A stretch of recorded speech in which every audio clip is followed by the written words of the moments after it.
Yes, Inspector. এটা বিশেষ কামৰ কাৰণে মই আপোনাক মাতি পঠাইছো। কওকচোন কিয় মাতিছে?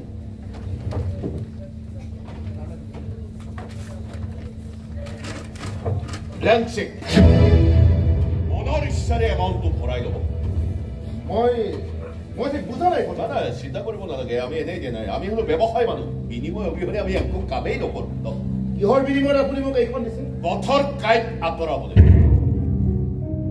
কোনোবাই মোৰ ব্যৱসায়ৰ বিৰুদ্ধে লাগি আছে, কিন্তু কিয় লাগি আছে মই ধৰিব পৰা নাই। আৰু ব্যক্তিজন যিয়ে নহওক তাক মোৰ ৰাস্তাৰ পৰা চাফা কৰি দিয়ক। আৰু যদি কেছ টকা লাগে মই সেইটোও দিম।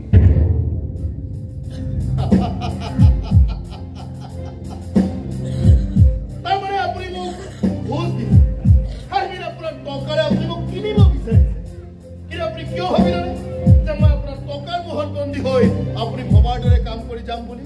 বহুত ডাঙৰ ডাঙৰ ক্ষমতাশালী মানুহে টকাৰ মোহত বন্দী হৈ এই ৰুদ্ৰপ্ৰসাদৰ ভৰিৰ ওচৰত দেশ পেলাইছে। কিন্তু মোৰ সৰু মানুহবোৰ বচা, গতিকে একো বস্তুৰে মোহত বন্দী হোৱাৰ হাবিয়াস মোৰ নাই। আৰু আপুনি ভবাৰ দৰে আপোনাৰ ভৰিৰ ওচৰত টেগুল পেলাবলৈ মই আপোনাৰ প্ৰভুভক্ত কুকুৰ নহয়।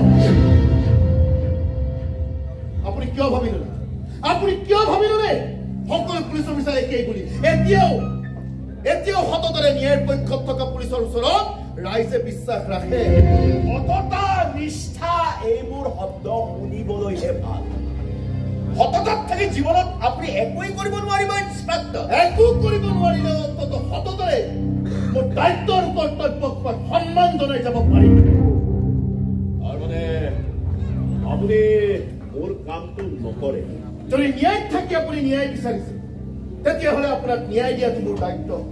কাৰণ আমি ন্যায়হে ৰক্ষক, অন্যায়ৰ নহয়।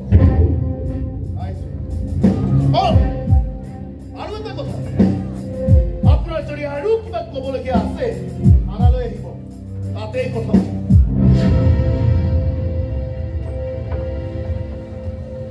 সততা, ন্যায়।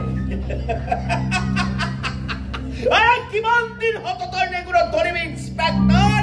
এদিন সেই নেগুৰ পেলাই দিবলৈ বাধ্য হবি। এই ৰুদ্ৰপ্ৰসাদে এই ভয়ংকৰ খেলখন খেলাই নাই। সেই খেলখনত তই বৰ বেয়াকৈ ফচিবি।